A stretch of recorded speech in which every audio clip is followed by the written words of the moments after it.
you are going to see Robert F. Kennedy Jr. holding up some paper. He's going to say, see, it's causing autism, asthma, eczema, whatever. And he's going to either add that to the Vaccine Injury Compensation Program, which will break that program.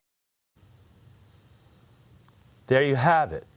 Now, he's going to say, what Robert Kennedy Jr. is going to do, I predict, is he's going to connect aluminum adjuvants, which is in 7 of the 16 vaccines, can't be taken out, never been tested for safety, but cannot be removed. But he's going to take aluminum, and he's going to say that it's connected to autism. He's going to attach vaccines and autism. And if he does that, he's going to break the Vaccine Injury Compensation Program. Break it. Okay? So what is the motive for a cover-up? He didn't say if science, and by the way, he's trying to make it about Robert Kennedy Jr., but listen what he just said. Do you think he would be happy with any scientist in the world doing a study that connected vaccines and autism if his belief is that will break the system? See, this is what they know. This is what they've been protecting.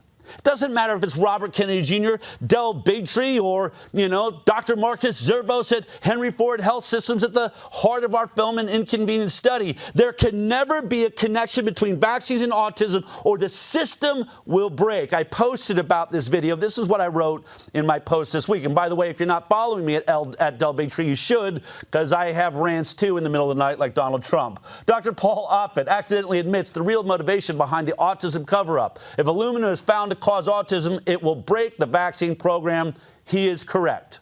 So never doubt why your government used shills like Offit to block any science that would link vaccines to autism. The cost would overwhelm the entire health system, and thus the motivation for the crime. Now, there's one little post, some guy commenting, I love this because this just shows when they really think they've got a gotcha. He said it will break the Vaccine Injury Compensation Program, not the vaccine program. Huge difference. Geez, do better. I wrote, you obviously haven't done the math. Huge difference indeed. So why don't we talk about the math today? How big a motivation would this be? There's a motive for a crime, which is important for every single legal case, whether it's a murder or a fraud case. Why? Why did they do it? So let's go back to the 1986 Vaccine Injury Compensation Program.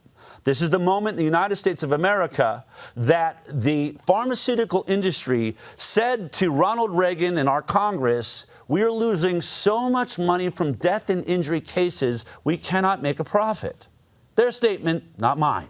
A product so bad, we can't afford to make it anymore. Not like all the other drugs where we lie to you, we know we're lying, and you discover years later in courtrooms that, yeah, we always knew it caused heart attacks, we always knew it killed people, we always knew that talcum powder caused cervical cancer, but it took you 50 years to figure it out, and guess who made billions of dollars before that happened? See, that's the pharmaceutical industry we all know and love.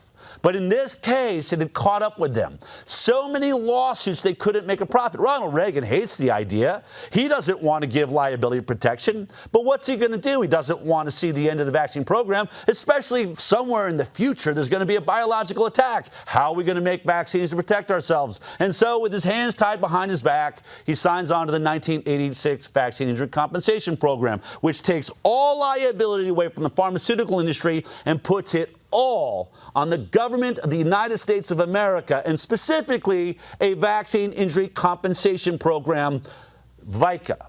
And in this case, every vaccine is going to have a little tax. That little tax will go to a fund where we'll pay off everybody being injured by vaccines, because what they admitted is we know vaccines injure people. That's why you're in court all the time. But instead of having a regular court system, we're going to have a no-fault court where we admit it's injured your child. There's a list of the injuries we admit to, and we're just going to pay you and send you on your way. And guess what? They were paying for autism. Autism was paying out, and the encephalopathy, brain swelling, which they fully recognized took place, one of the most common injuries reported across the world from vaccinations. But every payout was about $5 million. But then suddenly the government realized, oh, snap, we got a problem. No one bothered to ask Pfizer or Merck or any of the pharmaceutical industries, exactly how many lawsuits do you have? How big a problem is this really? How insurmountable is it? I mean, I guess we should have thought about the fact that you wanted to walk away from the program altogether, but they didn't. And then suddenly, after 1986, by the year 2000, this is what they saw. Outside the courtroom, the vaccine court of the United States of America, over 5,000 cases of autism lined up to be paid their $5 million for being injured by vaccines. And all of a sudden they realize, oh my God, we have a little bit of a problem here. How are we going to handle all these cases? What is that going to cost? What are we going to do? They had no idea the problem was this bad, so did they go and do better science? Did they fix the vaccine, figure out why it's doing this? No. We've got to run some sort of court scam to kick all of these people out of court. So here's what they came up with. Let's have what will be called the omnibus proceeding. So in the omnibus proceeding, they decided of the 5,000, and by the way, just for visual reference, this is only 1,000. Okay? Just going to put that out there. Here's what they decided they're going to do. We're going to take select six. 1, 2, 3, 4, 5, randomly selected 6 cases. And we are going to have a court. We're going to bring each one of these into court one at a time.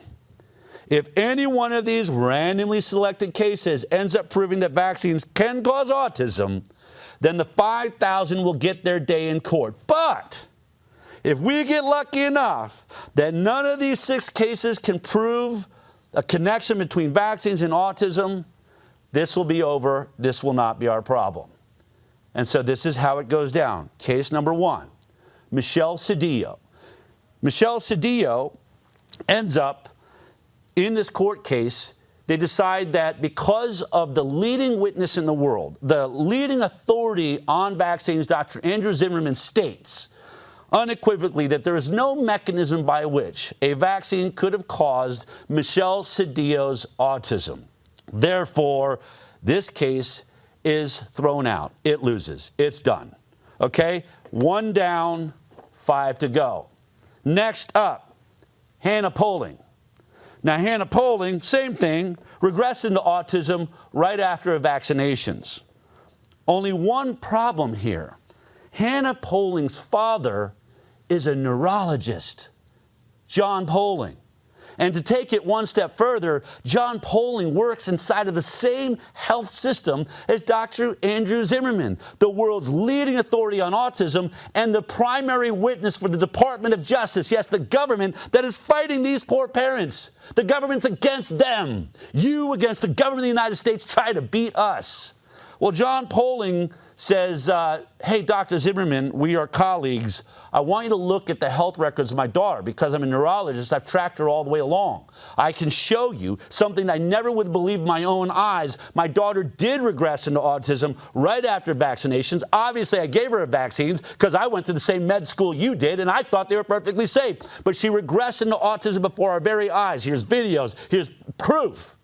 Andrew Zimmerman studies Hannah Poling, and he comes to a new conclusion. He says, oh my God, I've discovered why for some kids vaccines can cause autism. It's an underlying mitochondrial disorder, the energy of the cells. And somehow the energy is not productive enough that when the inflammatory event that is caused by vaccines happens, it was unable to quell that inflammation before it reached her brain, caused an encephalopathy, a swelling of the brain, and resulted in a symptom called autism. So he rushes to the lawyers at the Department of Justice the night before this is going to go, and he's going to be on the stand. And he says to the lawyers, hey, look, I've discovered it. I've discovered why many of these kids may be regressing into autism. I'm the leading authority in the world, and I've just studied Hannah Poling, and it's a mitochondrial disorder. And they say, great, Dr. Andrew, that's fascinating. You're fired. What? You're fired. We don't want you in court tomorrow. That's how they handle their leading witness, and they send him home. And they take the Hannah Poling case, and they take it off to the side, and they settle it on its own. They move it out of the queue. And they end up paying what is believed to be over $20 million over the life of Hannah Poling. Not 5, $20 million. Before John Poling was silenced, this was him on Sanjay Gupta and CNN. Take a look at this.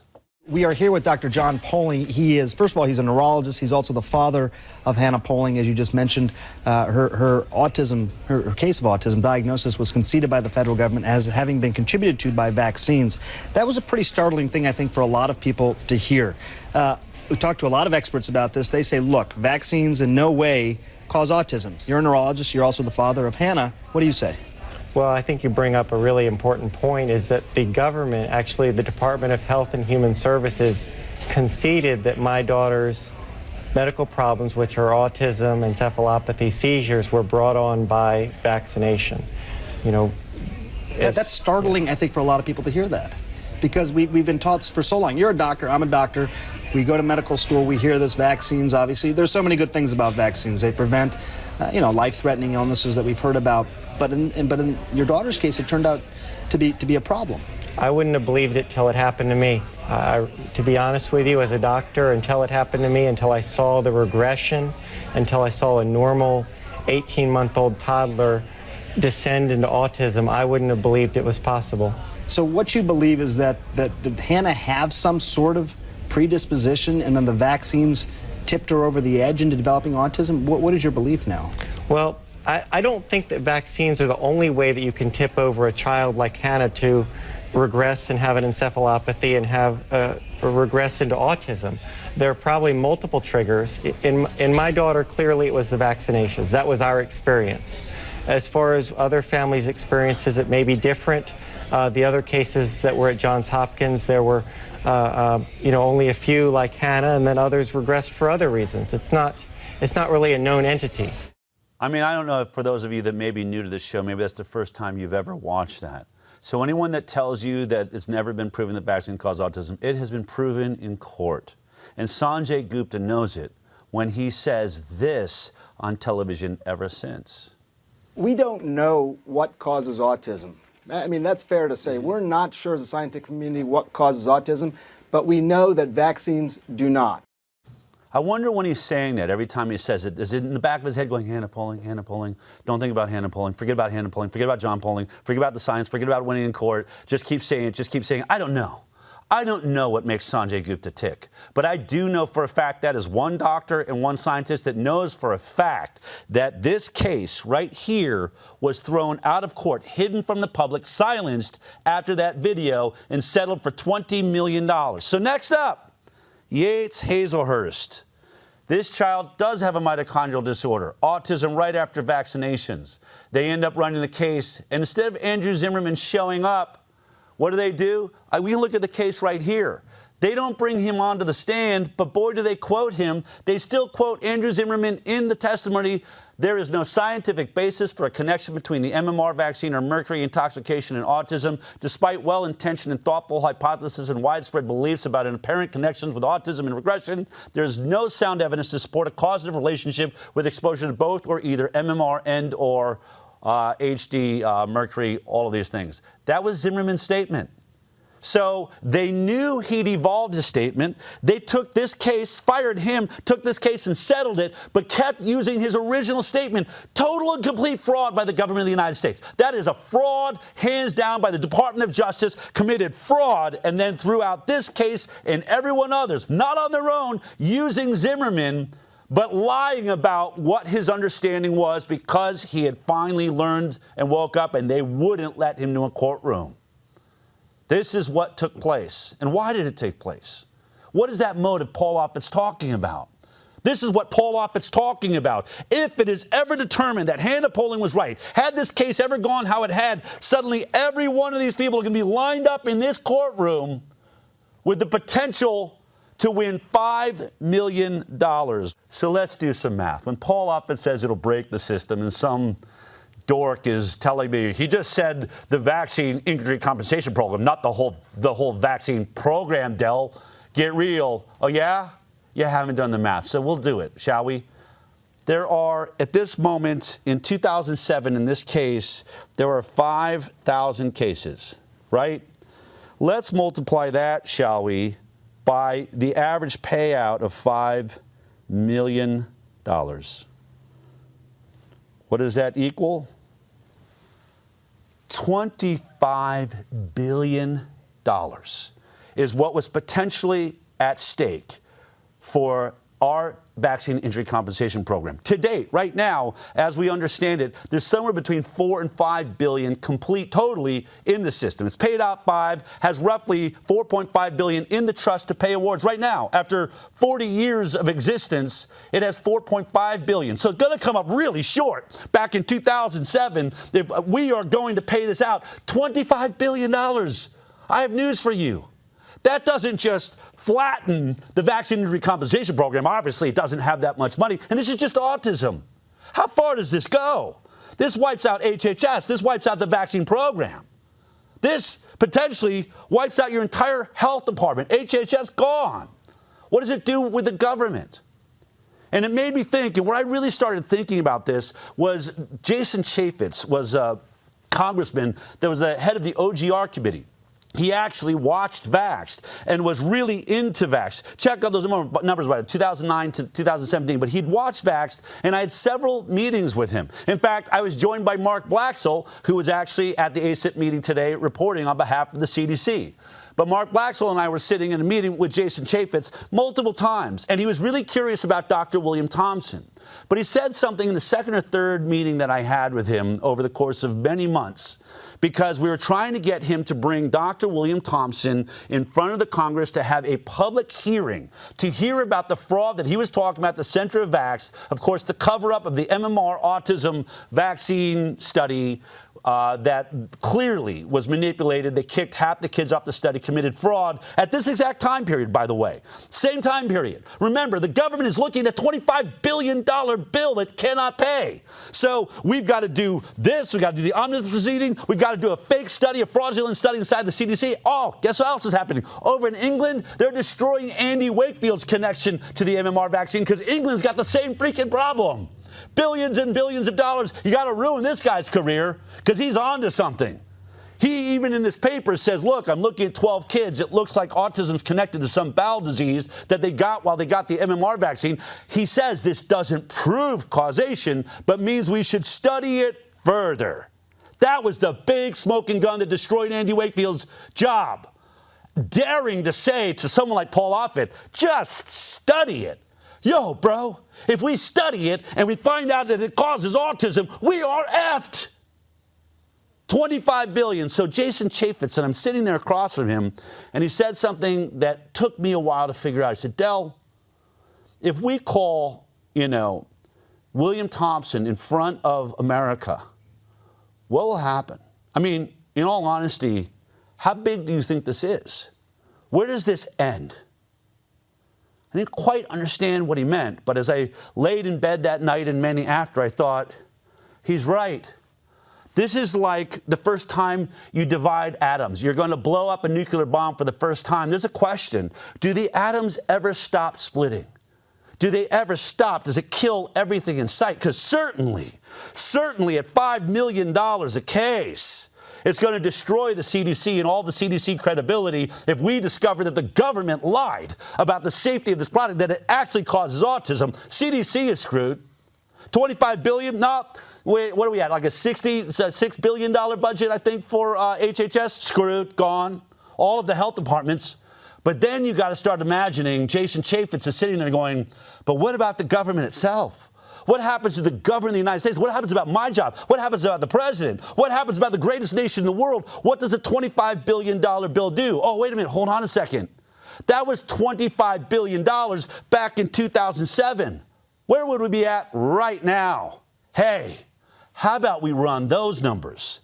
It is now believed, let's go over to my calculator here, that there are 73,100,000 approximately children in America as we speak. There's numbers all over the country ranging at 31, now 1 in 31. But in California, why don't we look at California, where the number has now gotten as high as 1 in 12.5 boys, with girls included. Look at the bottom, 53.1 California, that's 1 in 19. 1 in 19 children in California are being diagnosed with autism. And they're saying in California, it's not because there's anything wrong with our water or the fact that Gavin Newsom has one of the most, authoritarian forced vaccine programs the world has ever seen. It might weigh in a little bit. But what they're trying to say in California is, we think this is the fate of the whole country. We just have better systems in place, better tracking systems than anywhere else in the world. So let's just take it on, because this is what you're going to do if you work for the government of the United States. Let's take on worst case scenario.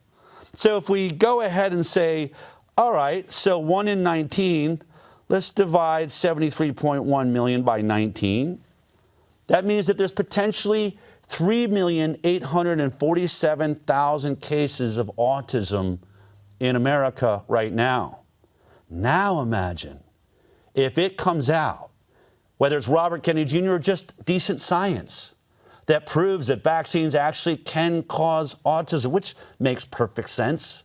Certainly all these eyewitnesses can be wrong, and Hannah Poling wasn't wrong. Zimmerman wasn't wrong. John Poling wasn't wrong. Sanjay Gupta wasn't wrong for about 45 seconds of his life. And so what does that mean? Well, let's multiply that by the cost of raising a child with autism in America, including taking care of them once they're adults. Get ready for this. 19 trillion, 236 billion, 842 million, 263,000 dollars. 19 trillion. Last I checked, the entire debt of America, which we're worried could sink us all, is 30 trillion. Let's go ahead and add another 20 trillion to that just for autism. So when Paul Offit says, if anyone, call it Robert Kennedy Jr., ever gets as far as connecting vaccines to autism, we're finished. This program that I wrote a Bible on with Stanley Plotkin, Walter Orenstein, and Catherine Edwards, this program that I built with my bare hands playing God for the world, is over. In fact, I might have just bankrupted the United States of America. So, folks, if you're going to commit a crime, what would be the motive? Would $19 trillion make you think twice? I think it made Jason Chaffetz think twice. Almost, I think, weeks after my final conversation with him where he asked me, how big is this? He quit. Walked away from his job early. I've never seen anything like it. I can't say it's because of this conversation. Pretty sure his grandkids are not vaccinated, though. We had really good conversations about vaxxed, and he was very, very concerned about this issue. But think about it. You're a class president. You believe in the government. You make it all the way to Congress or Senate or maybe in President of the United States, and suddenly you're handed just a truth-telling moment. Let's just do the science and show what everyone knows: vaccines cause autism. Oh, wait a second. That's not just going to bankrupt our healthcare system. That might just bankrupt the greatest nation in the world. So Yates Hazelhurst got another day in court. Years later, this time Aaron Siri was working for ICANN, and we sent him down to that case. And in that case, which you've seen before, they brought in Catherine Edwards, another shill, doing her job to make sure that no one ever connects vaccine to autism, because there's a mountain of evidence. There's a mountains of science. Obviously, we've never been afraid of costing the government $19 trillion. We rushed right in and did the best science you could possibly imagine to get to the bottom of that conversation. And here it is in court. Watch this once again. In the expert disclosures for this case, it asserts that, among other things, you will testify that, quote, the issue of whether vaccines cause autism has been thoroughly researched and rejected, end quote. It's your testimony that MMR vaccine cannot cause autism. That's correct. It's your testimony that Hep B vaccine cannot cause autism. That's correct. It's your testimony that iPol cannot cause autism. Yes. It's your testimony that HIV vaccine cannot cause autism. Yes. It's your testimony that varicella vaccine cannot cause autism. Yes. It's your testimony that Prevnar vaccine cannot cause autism. Yes. And it's your testimony that DTaP vaccine cannot cause autism. Yes. And you have a study that supports that DTaP doesn't cause autism? I do not have a study that DTaP causes autism. So I don't have either. Do you have any study one way or another of whether iPol causes autism? No, I do not, sir. Do you have any study one way or another of whether NGRX B causes autism? I do not have any evidence that it causes autism, nor that it does not. And what about Hib titers vaccine? Any evidence one way or another of whether it causes autism? No. And what about Prevnar vaccine? Any evidence one way or another? No, sir. And how about varicella vaccine? Let me just finish. Are there any studies one way or another that support whether it does or doesn't cause autism? Part of MMR, but not as varicella by itself. No, sir. No studies that say it does, or no studies that say it doesn't. Right. There have been studies that have found an association between hepatitis B vaccine and autism, correct? Not studies that I feel are credible. Okay, which study are you referring to when you say that? Well, why don't you show me the study, and then I'll see whether I agree with it. According to your profile, you have done most of the pivotal trials relied upon to license many of the vaccines, correct, on the market? Yes, sir. Okay, so you're highly experienced at conducting clinical trials, correct? I'm highly experienced conducting clinical trials. Okay. And you're familiar with many of the clinical trials that relied upon to license many of the vaccines currently on the market, correct? I am. Okay. In your opinion, did the clinical trials relied upon to license the vaccines that Yates received, many of which are still on the market today, were they designed to rule out that the vaccine causes autism? No. You've badgered me into answering the question the way you want me to, but I think that that's probably the answer. Is that your accurate and truthful testimony? Yes. Motive. What's her motive? Is it evil? Is Paul Offit evil? I mean, you have to ask yourself, what would you do? What would you do? How much do you care about the United States of America? How much do you care about our government?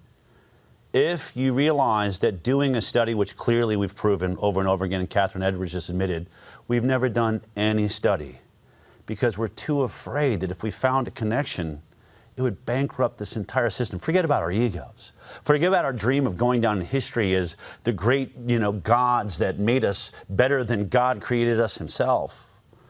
It's all over. In fact, this is what we're going to have to deal with now as we think in these ACIP meetings that are happening right now, the same exact conversations. Hep B never tested, 5-day safety trial. Is that enough? No one in medicine, no one in pharma, Merck, nobody seems to care. No, that's plenty. Why would you take away a vaccine that's never been tested for safety?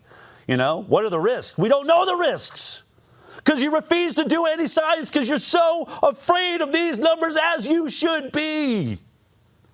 When people ask me, why are you in this conversation? Because I will tell you as a journalist, this is the biggest story in the world. This is the biggest fraud that has ever happened. We have evidence they know vaccines causes autism. It's called Hannah polling. We know that they've never done the science. They're so afraid of it. Would you do it, though? What will Donald Trump do? Honestly, I'm concerned about this. Because if Robert Kennedy Jr. does do the science, and of course, pharma and all of its shills and everyone on TV and everyone that's been a part of this fraud and this lie will have to hold up that lie because they're so guilty of being a part of this fraud. But does Donald Trump know that we are talking about trillions of dollars of owed to everyone that's been injured? And I know I'm using big numbers, 19 trillion. What if only half those cases are actually caused by the vaccine? And as John Polling said, the other ones, it could be other reasons. Okay, so $9-10 trillion, we can afford that?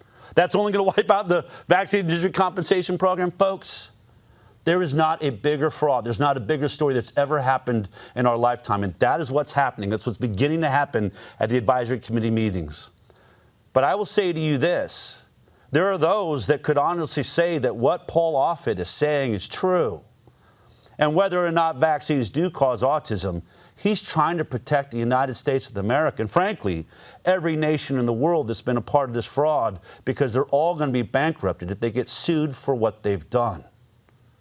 There's an atonement. There's a gnashing of teeth. This is Armageddon, folks.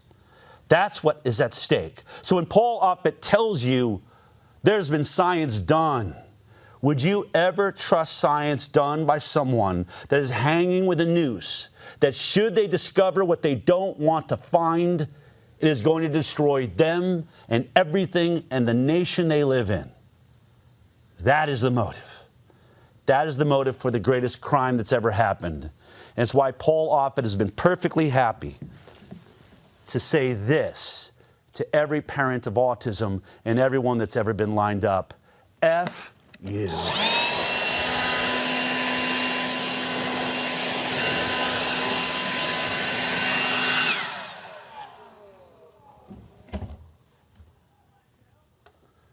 You don't exist in my world.